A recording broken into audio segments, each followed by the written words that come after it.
গার্ডেনটা দেখো, অনেক সুন্দর লাগছে।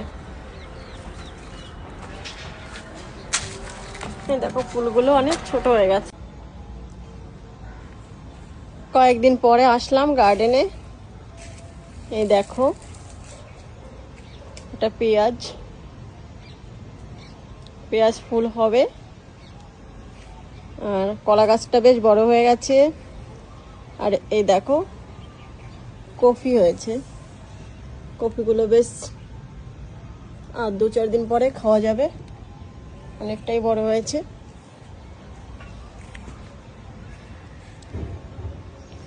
এখানে পালং শাকের চারা দিয়ে গেছিলাম, দেখো কেমন হয়েছে। জল দেওয়ার কারণে এমন হয়েছে, জল ঢেলে দিয়েছে এর জন্য।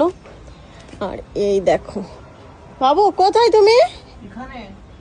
আর একটা ফুল গাছ, ফুলগুলো জানি না ছোট ছোট কেমন হয়ে গেছে আগাটা। কেউ যদি জানো আমাকে বলো এমন কেন হচ্ছে।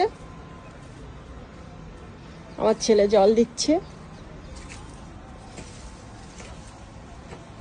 ফুলের চারা দিয়েছে ছোট ছোট সবে, এইদিকে শুধু ফুল।